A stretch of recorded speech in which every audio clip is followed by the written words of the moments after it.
Hi everyone. Welcome to this YouTube channel Coding with Bharat. Let me introduce myself for those who are completely new and do not know me well. I'm Bharat. I'm 2018 graduate in CSC from IIT BHU. Was a very good competitive programmer. Cleared some things like ACM ICPC, and yeah, I'm a candidate master at Code Forces. But most importantly, I love to teach, right? So I love to interact with students, love to teach them, and that is why I have kind of opened this YouTube channel. So how is it going to be different from others? Here I think like the approach is going to be more in depth. So I'm going to do the contest discussion and later on some other things as well, but we are going to go into depth of things so that actually you can pick those concepts and implement and use them in other questions as well, right? So it's not going to be shallow. So yeah, before waiting any further, let's go ahead and start our discussion from today's problem. So this is from a recent bi-weekly contest that we had day before yesterday, which goes like this. So let's say we are given two numbers x and y, and we are said that we can do one of the four operations on a number x.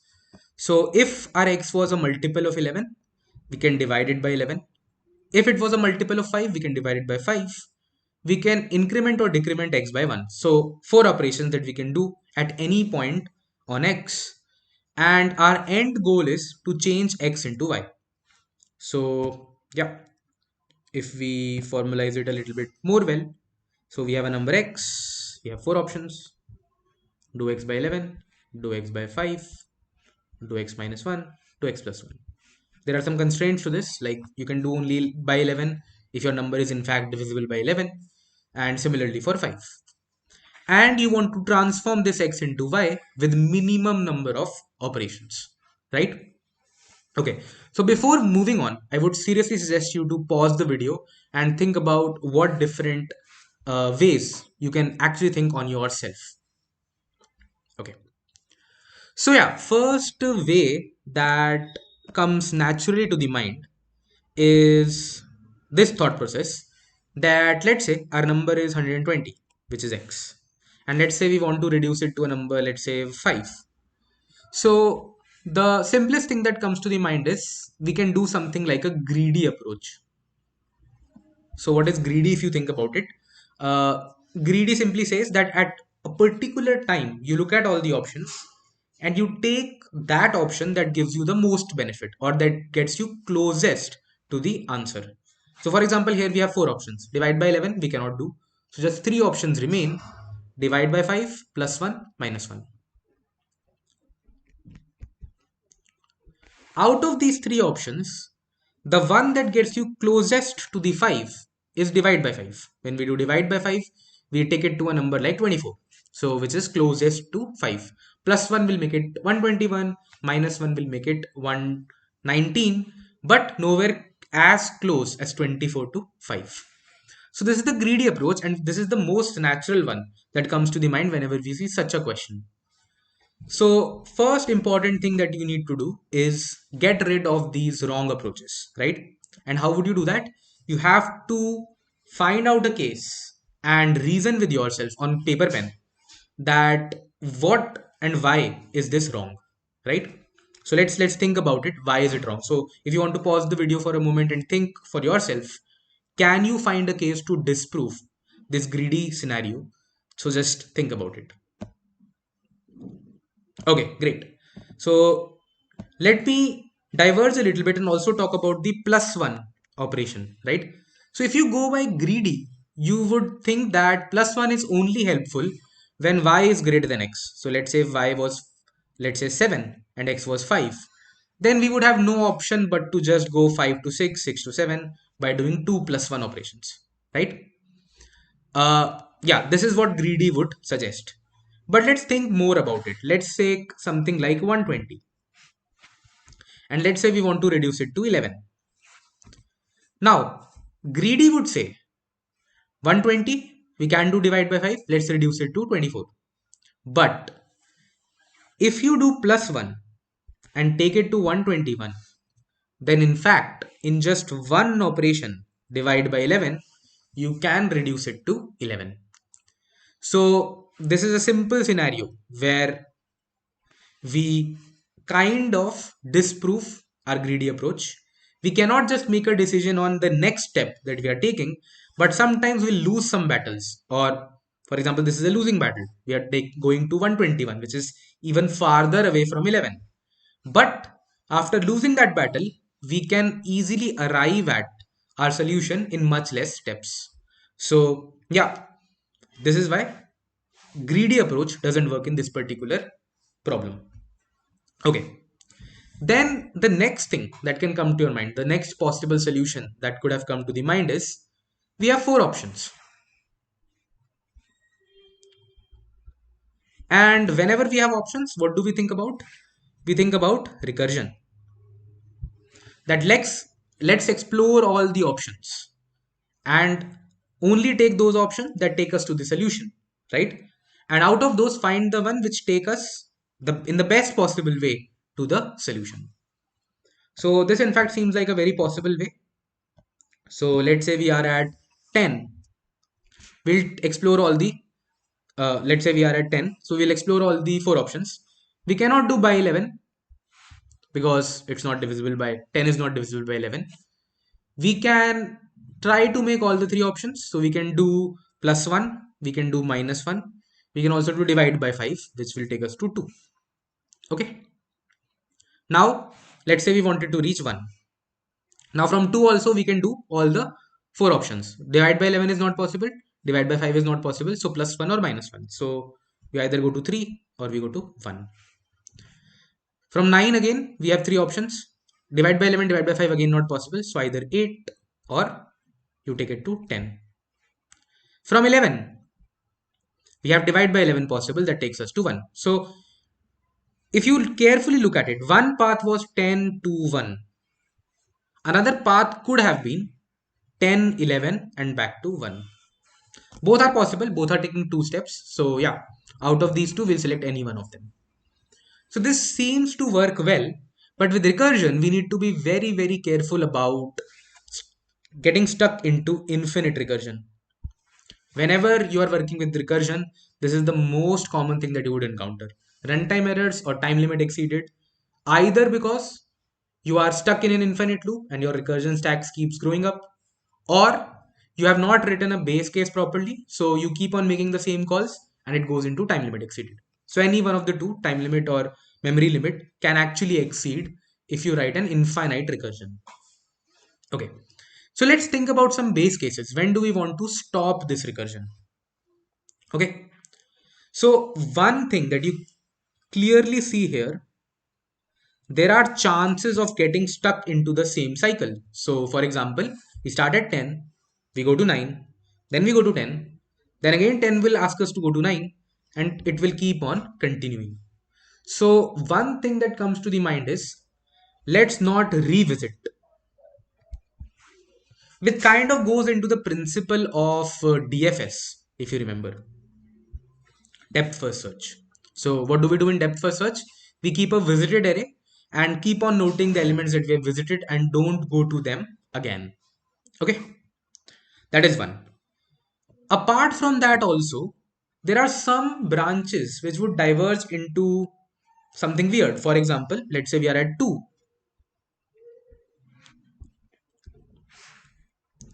and let's say we do minus 1, we get to 1, again minus 1, we get to 0, then again minus 1, so on and so forth. So this branch now is totally useless to us. Our x and y are positive numbers, so going to 0 doesn't make sense. We would have to eventually get it back to positive to reach y.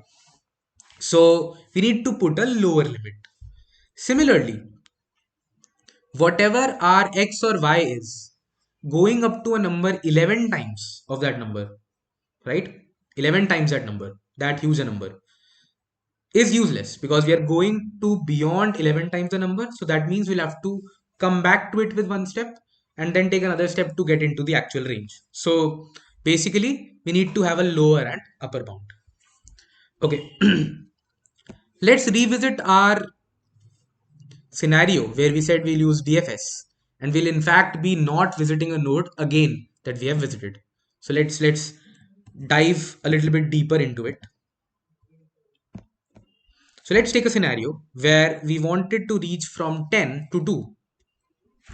First path that we took was -1. So let's say 10, we go to 9. From here we go to 8. So on and so forth, we reach 2. Okay. All these elements are visited. Now there is another path from 10 to 2 which says let's divide by 5 and reach 2. As soon as you decide to do this, you'll see that 2 is visited. And you would say, I don't want to go this path. Right? So what do you think? Is this a good idea? Let's say we wanted to reach actually 1. Would this path would have been better, 10, 9, 8, 2, 1? Or would 10 to 1 be better? Obviously 10 to 1 be better, right? And again, you might think that let's do it greedily. Let's first go to by 11, then go to by 5, then go to +1, then go to -1. But just now we saw, right? It's never a guarantee that the other path would not be shorter. Okay, so that greedy doesn't solve it. So what we in fact would need to do is at this 2 store how many steps it actually took to reach 1. So from this 2, it actually took 1 step to reach to my destination, which is y. So now the next time that I'm trying to go to 2 from 10 to 2 directly, I will directly return back this answer 1 saying that okay, it takes 1 step to reach y. So you can use that in your calculation.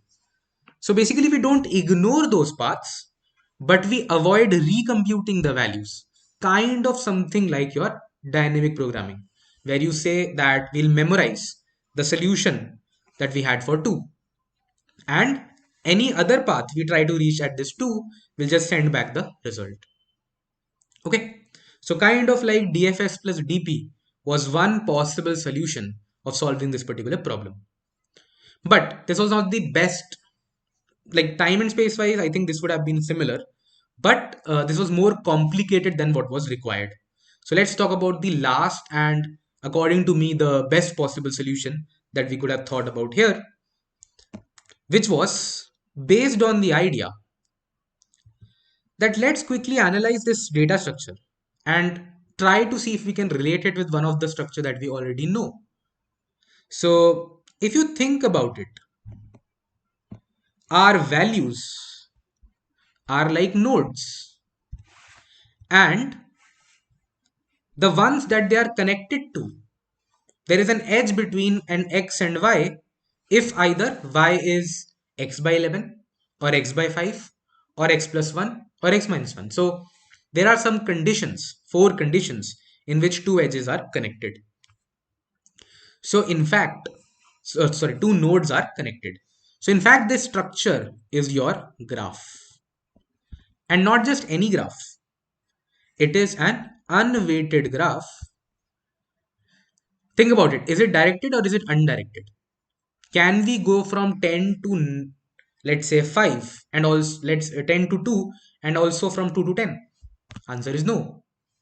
We can go from 10 to 2, but we cannot go from 2 to 10 in one step. So unweighted but directed graph. So in fact, if you think about it, the structure that we make connecting values, that structure is a graph, but it is an unweighted and directed graph. Okay. And let's again look at what we want to find. We want to find minimum step. What is a step? Step is an edge.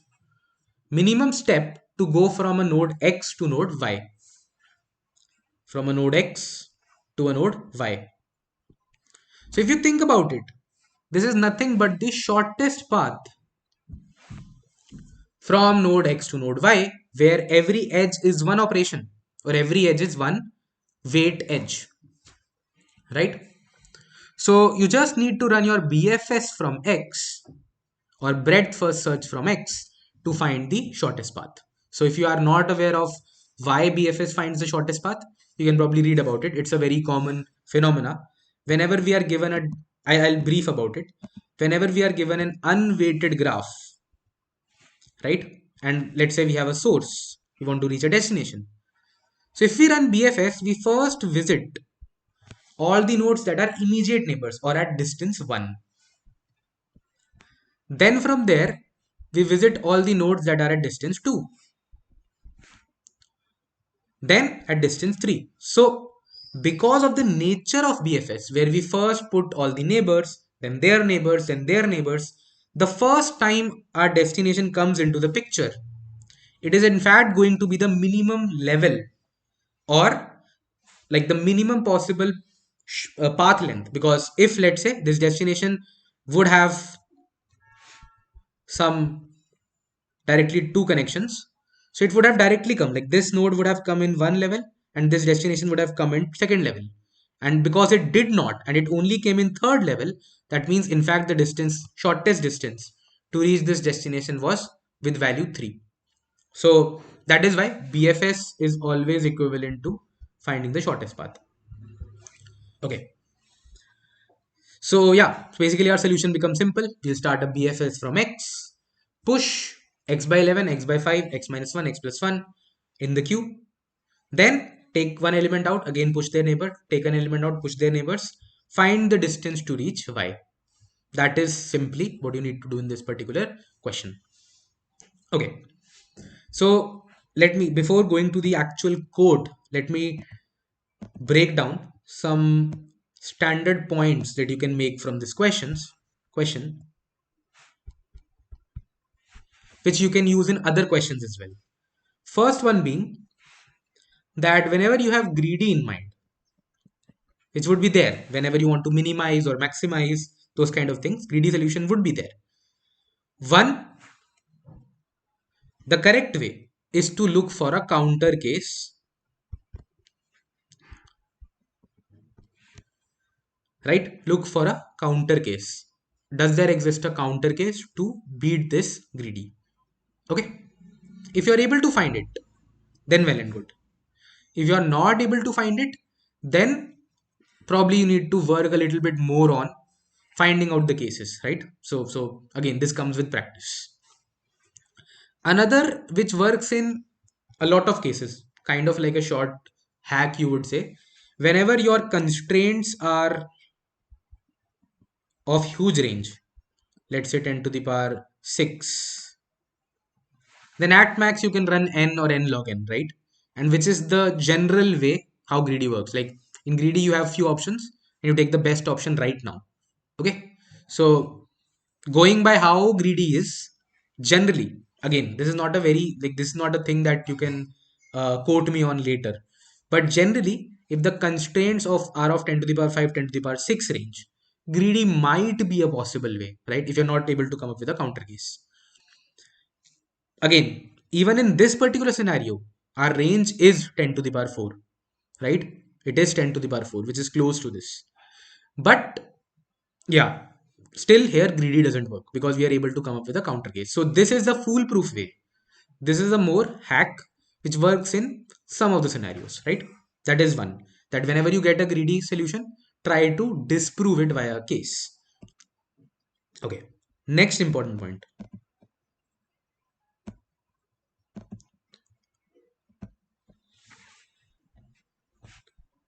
A lot of graph problems do not directly say that you are given a graph, but actually you would be given that, okay, in one operation you can change this a to b, right? This is again a common pattern. So if you have done some string transformation questions, they also go in a similar fashion, right?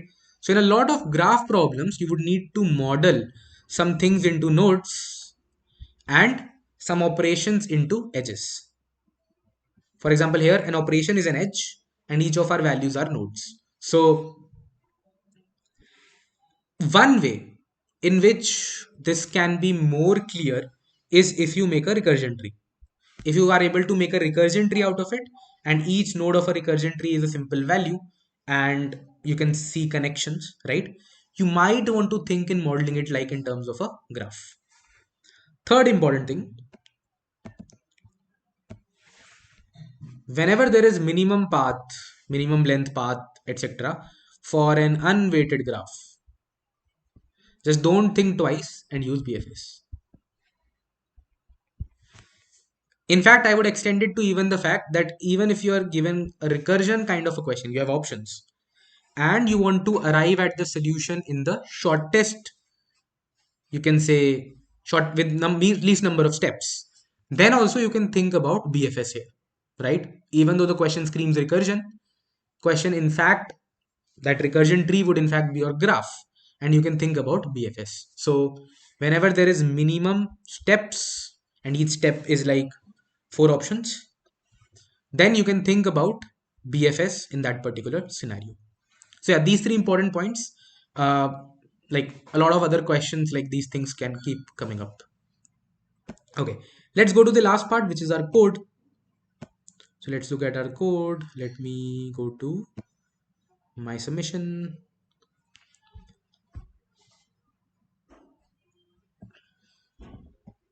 Okay, very standard BFS if you think about it. So, oh, I did not go to edit. Weird. Okay, so what I have done is I have made a distance metric, distance array to store distances of all the nodes. I have taken the size to 10 to the power 5, although my nodes were up to 10 to the power 4, x and y. But we saw, right? We can go to a value more than your y and then come back by doing some steps, right? So that is still possible. So yeah, so basically I choose a little bit more. Although I think in going ahead, it would just be, it would not be possible because going ahead means just doing +1, right? So in fact, even 10 to the power 4 might work. But yeah, so I've just kept this distance array. So now I've taken a queue, I've pushed my x, I've set my distance of x to 0. Initially, all the distances are int max. Now standard BFS, take an element out of from the queue. If this element is y, that means we have found the shortest path to reach y. So we can directly return distance of y from here. I am doing this at the pop level. You can even do it at the push level, but I did not want to write it 4 times, right? So that is why I've taken it at the pop level. Then you pop this element out. So you take an element out from the queue. If it is y, you return the distance of it. If it's not y, simply pop it. Then push its neighbor. What are its 4 neighbors? If my number was divisible by 11, that means I can do divide by 11. So if my number was divisible by 11, and right now the distance of by 11 is int max, that element has not been visited, right? And the distance of by 11 is more than the distance of 10 plus 1. Or this was unnecessary, like actually this is not required. Just this would have been suffice, because if it's not visited, then we'll visit it and just put the distance and push this element into the queue. Next, same with 5.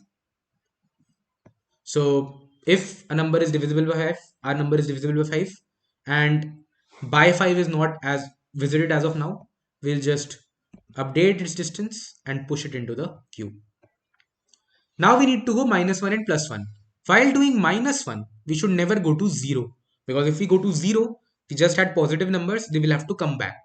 So I have checked if my number is greater than equal to 0. If by doing -1, I'm still going to be in positive. And that is not yet visited. I'll just update its distance and push -1 into the queue.